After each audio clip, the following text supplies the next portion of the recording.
네, 안녕하십니까. 이번 시간에는 지난 시간에 차 생산에 관해 가지고 좀 말씀을 드렸죠. 채공다라는 차를 생산하기 위한 그런 요역 제도가 운용되었다, 조선시대에.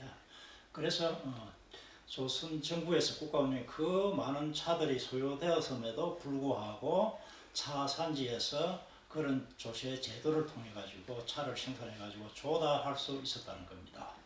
차가 생산되지 않아 가지고 전혀 뭐 차하고 관련된 일을 할 수 없다 이런 건 아닙니다. 그런 와중에서 유불 지식인들은 차를 향유하면서 남긴 문헌들도 많이 있죠, 그죠? 그래서 취미삼아 차를 키워보시는 분들도 있고, 예를 들어 김비섭이라든가 편향대사, 부휴대사 이런 사람들의 문헌을 보면은 조그마한 차밭을 키웠다는 이야기들이 여러분들 만났을 겁니다. 자, 이번 시간에는 차를 생산하기 위해 가지고 채공다라는 요역을 어떻게 모았을까 하는 거. 여러분들 지금도 마찬가지지만 옛날에도 마찬가지지만 모든 조세라든가 부역은 평등하고 골고루게 이렇게 분정되어야 됩니다. 누구는 많이 내고 많이 하고 누구는 적게 하고 이거 아니죠, 그죠? 하지만은 뭐 권력 관계라든가 양반 뭐 어떤 관계 때문에 그렇게 조선 시대가 공평한 세상은 아니었습니다만은 어쨌든 법률적으로는 공평하게 그 동문대도록 되어 있었습니다. 그래서 조선 시대 간단하게 이야기 드리겠습니다. 다른 요역, 관비 생산을 위한 요역 동원과 마찬가지로 차를 따고 만들고 운반하기 위해 가지고 채공다 요역도 동원이 되었는데 어떻게 해서 채공다 요역을 차출하였나 하면은요, 8결당 그 마을에 있는 논밭을 다 모아가지고 8결당 한 명을 뽑는 식으로 이렇게 법전으로 되어 있었습니다. 예를 들면은 1결씩 농사 짓는 사람은 8가구를 모아가지고 8가구 중에서 한 명을 부역으로 차출하면 되었다는 겁니다. 예를 들어 성을 쌓기 위해서, 안 그러면 언덕을 쌓기 위해서, 뚝을 쌓기 위해서 여러 가지 국가 부역에 동원되기 위해서 그런 식으로 8결출일부 이 제도가 운영되었습니다. 그래서 차를 따는 채공다 역시도 8결출일부에 의해 가지고 요역이 동원되었고, 그리고 1년 중, 그죠? 1년 중 순서대로 아마 동원이 되었을 겁니다. 그렇다면 그 마을에서는 힘이 드는 요역에는 힘센 장골들을 보냈을 것이고, 차입을 딴다든가 마을에서 그냥 조그맣게 작업해서 이루어지는 일들은 어떻게 했겠습니까? 좀 힘이 덜 드는 작업이니까 힘이 좀 약한 사람들을 동원을 했겠죠. 예를 들면 동원 인원이 16세 이상 60세까지입니다. 16세 이상 60세까지의 장정들을 동원을 했는데 차 따는 일 정도 같으면 60세 된 노인들이 할 수도 있겠죠, 그죠? 그럼 어린 사람들도 보낼 수 있겠죠. 그래서 아마 그랬던 것으로 저는 생각을 합니다. 그렇지만 고려시대 이규보 시에 보면은요, 어떻습니까? 차 따는 노역이 엄청난 관에서 감독해가지고 강제 노역형이 표현을 했죠. 저는 그건 잘못된 표현이라고 봅니다. 이규보 시대 그 시기에는 국가에 대한 부정적인 견해가 굉장히 많았던 시기입니다. 그래서 차를 따는데 무슨 어린 유약자를 산에 보내가지고 차를 따는 이렇게 이제 거론을 했는데 그렇진 않습니다. 제가 볼 때는 차를 따는 가벼운 일에는 좀 힘이 모자라는 사람, 부역은 나가야 되지만 부역 업무를 수행해야 되는 사람 중에서도 힘이 좀 모자라는 사람들을 위주로 아마 작업을 했었을 것이다 하는 쪽으로 여러분들이 이해를 해주시는 것이 조선시대의 차문화를 긍정적으로 생각하는 것이 되는 겁니다. 그 외에도 조선시대 후반기에 들어가면 차문화 상당히 발전을 하죠. 특히 주민들의 차문화, 그죠? 뭐 역사를 조금 하시면 아실 겁니다. 규장각의 사검서 전부 다 신문 중민이죠. 중민들이 시사, 중민문학이 위항문학이 많이 발전했죠. 서울에 사는 주민들이 사는 좁은 골목 속의 그 위항민들이 여러 가지 행사를 많이 하고 행사를 할 때마다 시사라 그러죠. 그죠? 시사를 모일 때는 전부 다 차가 많이 동원되었습니다. 차를 많이 먹고 차를 먹으면서 남긴 여러 문헌들 굉장히 많죠. 또 여성들도 조선 후기에 되면은 굉장히 차인들이 많이 생깁니다. 그만큼 좀 많이 개방되었겠죠. 예를 들면 영수압스씨, 유한당, 홍씨, 숙성홍주 이런 분들이 그 당시 여성 차인으로서의 많은 글들을 남기고 있습니다. 이게 다 지역에서 차산지에서 채공다역을 동원해가지고 차를 만들고 했겠죠. 그럼 그중 일부는 저는 또 국가에 납품만 되는지 그렇지 않을 겁니다. 그죠? 시중에도 차가 많이 나왔겠죠. 그래서 시중에 다 시가 있고 차 파는 가게가 있고 그랬을 겁니다. 그러다니 자연적으로 일반인들한테도 차가 많이 흘러갔을 것이라고 이제 저는 생각을 합니다. 그래서 공평한 부역 제도에 의해 가지고 차가 만들어졌다. 국가적인 제도에 의해 가지고 이제 저는 그렇게 이해를 해주시면 좋겠고요. 그런데 이제 만들어진 차를 운반 과정이 있어요. 납품 과정, 그 상납 과정이라는데 이거는 곡물하고 진상품하고 구분이 됐습니다. 예를 들어 국가의 공안에 의해 가지고 그 지역에 분정되는 세금을 곡물이라고 합니다. 곡물.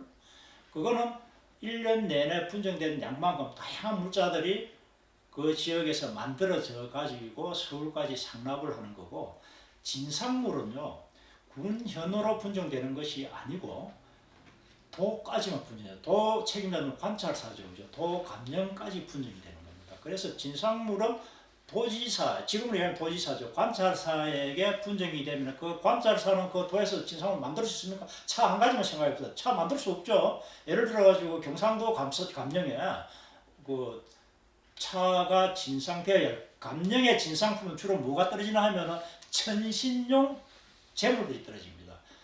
왕시길에 그의 제일 첫 물자를 조상들에게 올리는 거, 천신이라고 그러죠.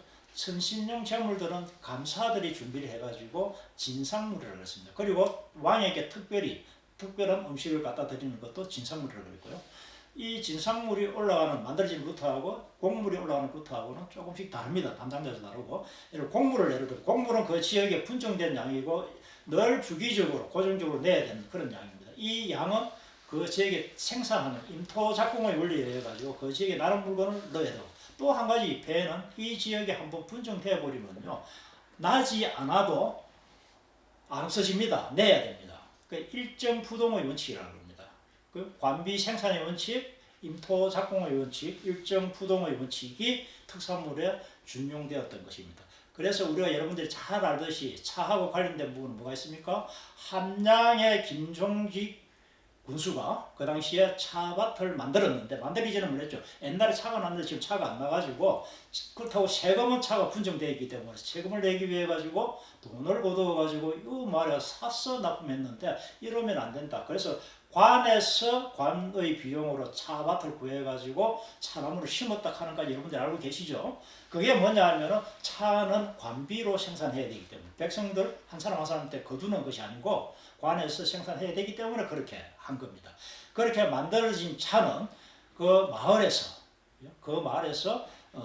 차사원이라 해가지고 납품할 때 운반하는 책임자를 스님을 합니다. 그럼 이 책임자는 역마를 이용하든가 안 그러면 보침을 이용하든가 해가지고 그 납품처 관아에다가 가져갑니다. 가져가는데 시골에서 올라가신 그 지역 사람들이 서울 지리를 알겠습니까? 모르죠. 그래서 그 조선시대에는 경절이라는 제도가 있었어요. 그 지역에서 출장소를 서울에다가 출장인을 하나 만들어 가지고 그 지역하고 관련된 일들을 서울에서 업무 처리하고 심부름하는 그런 제도가 있었습니다. 그래서 만든 곡물을 가지고 경절이를 찾아가면 경절이는 이미 알고 있습니다. 어디에 어떤 거를 납품해야 된다 하는 걸 전부 가지고 있겠죠. 그럼 경절이가 안내해 가지고 각 관아에다가 납품을 하게 되고, 각 관아에 납품을 하게 되면 검수증하고 받았다 하는 확인서를 받습니다. 그 확인서를 받았을 때 납품이 완료되는 거죠. 그런데 진상물의 경우에는요, 도지사가 만든다 그랬지 않습니까? 도지사 감사에게 분정이 되면 감사는 자기 관할 하의 특산품 산지에다가 다시 또 재분정을 합니다. 그래서 재분정을 해가 만들도록 해놔놓고, 이 만든 사람이 감사한테 가져오느냐가 아니고 여러 물건들이 많기 때문에 각 지역에 분산되는 물건들을 한 군데 모읍니다. 그 모으는 장소를 도회소라고 그러죠. 도회소에 모아놓으면 감사가 직접 가서, 왕을 중심으로 하는 진상품이기 때문에 남이 손 안 댑니다. 감사가 직접 감봉하죠. 조사해가지고 봉한다는 이야기입니다. 확인을 해가지고 포장해가지고 진상 받을 관아, 서울의 관아로 올리 보냅니다. 이 역시도 관리자, 차사원을 동원을 해가지고 경절이를 통해 가지고 그쪽 관아에다가 납품을 하게 되면 여기서 나중에 받았다는 수납증을 받게 됩니다. 그러면 그게 이제 진상이 완료가 되는 겁니다. 그런데 그 진상까지 운반까지 올라가는 비용들은 누가 되겠습니까? 생산하는 군현 지역에서 다 됐습니다. 근데 차선을 뽑아가지고 물건 운반을 시키면은요, 가면서 밥도 사 먹어야 되고 잠도 자야 되고 또 뭐 피곤하도 막걸리도 한잔 해야 될 거 아닙니까? 그래서 그게 비용이 많이 들죠. 그 비용까지도 각 마을에서 분장해서 분담해가지고 지급을 하였던 것입니다. 참고로 말씀드리면은요, 각 역마다 우리나라의 그 주로 공납 노선이 9개 노선이 있었는데 각 역이 거의 한 540, 50개 정도 됐습니다. 역참이. 그 역참마다 한 10필 정도의 말이 있었고 또 한 개 부수적으로 지으니까 말에다가 짐을 실을 때는 절대 100건 이상 못 실겠습니다. 100건 같으면 한 50kg, 60kg 정도 되죠. 그죠? 그래서 상당히 말을 많이 보호하려고 했습니다만 일부 지역에서는 왕에게 잘 보이기 위해 가지고 말을 몇 마리씩 죽이는 경우도 있었다 하는 것들 기록들이 많이 남아있죠. 자, 이러한 과정을 통해 가지고 조선 시대에는 가보 경장 때까지 이 제도가 없어질 때까지 차를 전국에서 수취해가지고 사용하였습니다. 하였는데 이제 점점 갈수록 여러 가지 국가의 그 외교 관계가 좀 현대화되고 하면서 뭐 차를 그렇게까지 이제 영송에 차 다례를 하고 하는 건 점점 희박해졌습니다만은 가보 경장을 한 그날까지도 버리지 못했던 거 하나는 뭐냐 하면은 천신용 제사용 그죠? 조상에 맞은 천신용 작설차는 지역으로부터 진상을 받아서 사용하였다는 겁니다. 그래서 유념해 주시고요. 또 한 가지는 이제 중간에 우리나라의 조선시대 조세제도가 대동법으로 바뀌죠. 대동법이 뭡니까? 현물 공납을 하다 보니까 아까 전에 이야기했죠. 비에 젖을 수도 있고 누가 대납을 해가지고 더 많은 돈을 받아 폭리를 취할 수도 있고 이러다 보니까 굉장히 시끄럽습니다. 조선 후기에 들어오면요 세금 때문에 엄청나게 시끄러워집니다. 그래서 나온 대책이 대동법이죠. 대동법. 1600년도부터 시작해가 1700년, 100년에 걸쳐가지고 대동법이 정착하게 됩니다. 왜 그렇게 오래 걸린다 하면 양반 지주들은 대동법을 안 하려고 그랬어요. 반대하고. 그런데 대동법을 안 하면 국가의 재정이 고갈되는 그런 지경이 다다랐죠. 그래서 이제 대동법 실시를 하긴 했습니다. 그렇다면 이 대동법은 모든 공납물을 현물 공납이 아니고 살이나 포 있죠. 배 그죠? 매필 배로 대납 대신 환가 해가지고 예를 들어 차 한 마리는 살 10마리다. 그럼 살 10마리를 바치게 되는 겁니다. 살로 환산 해가지고 좀 서울로 올리게 되고 서울로 올리면 각 부서에서는 여러 가지 현물 공납받던 부서에서 그 현물을 공납받을 참 있어야지 쓸 것 아닙니까? 거기에 들어 종이도 있어야 되고 자리도 있어야 여러 가지 차도 있어야 되는데 그렇다면 그 대동미를 받아가지고 구입을 해야 되죠. 시중에서. 그래서 서울 광화문 거리에 옛날 육전 시장이 있었고 뭐 여러 가지 시장 체제가 그때 굉장히 발달을 했던 것 같습니다. 그래서 어떤 식으로 구입을 하나 하면 그때부터 납품 청구업자가 생기는 겁니다. 각 부서마다 납품 청구업자가 생기는데 이 어떤 A를 그 납품 청구업자의 리스트라든가 그 사람이 맡고 있던 품목이라든가 그 사람을 납품을 하고 하는데 받아가는 대동미의 물량 석수라 그럽니다. 석수까지도 기록된 기록 문헌들이 현재 몇 가지 나옵니다. 그래서 알 수가 있죠. 자, 그렇다면 그 사람들이 차를 필요한 관아에는 살을 받은 대신에 그 살을 가지고 차를 사가지고 납품을 하게 되는 거죠. 대신 청구하게 되는 거죠. 그런 과정에서 국가가 필요한 여러 가지 차나 물자는 지속적으로 유지해 나가게 되는 거죠. 그렇다면 우리나라의 차가 생산 안 된 게 아니죠. 지속적으로 생산되었던 거죠. 차 산지에서는 채굴단지를 동원해가지고 주어진 분정된 물량을 한 번도 빠짐없이 그럼없이 계속 상납하여 왔던 것이고 중앙정부에서는 그죠? 왕실 관하에서는 그 차들을 이용해가지고 외교에 사용한다든가 의뢰에 사용한다든가 특히 조선 후기의 연향 기록들 잔치 기록들 보면 왕실 잔치 기록들 보면 중간에 전부 다 진다 과정이 다 있습니다. 차를 올리는 과정. 술도 올리지만 차도 올렸던 것이고 이러한 차 문화들이 이어져 있고 그렇다 해가지고 민간 쪽에서 차 문화가 그러면 소홀했는데 그렇진 않죠. 우리가 보고 처음 본 거는 민간인들이 남긴 그래 우리가 흔히 유불 지식인이라고 하죠. 지식인들이 남긴 문헌 속에 보면 차를 향유했던 흔적들이 굉장히 많죠. 그리고 특히 조선 후기에 들어오면요, 시락 전서류가 출간되면서 거기에 보면은 차나무를 키우는 것까지, 동의보감에 보면은 차가 어떻든 약재로 쓰인다는 것까지, 우리 일상과 밀접된 차 문화들이 조선 시대에도 유구하게 내려왔었다는 겁니다. 그런 점에서 저는 조선 시대도 우리 차 문화가 전혀 인멸되지 않고 다소 약한 데였죠. 그대로 전래되어 왔다. 단지 이것이 일제 강점기를 통하면서 많이 사라졌죠. 그래서 우리가 다시는 일제 강점기 때 차 문화를 시작하였다든가, 해방되고 난 뒤에 차 문화를 중국이나 일본에서 가져왔다든가 이런 이야기는 해서는 안 됩니다. 해방되고 난 뒤에 일정 시간이 지나고 생활이 좋아지면서 옛날에 우리가 가지고 있었던 차 문화들이 하나하나 복원되었다고 보는 것이 가장 정확하겠죠. 그죠?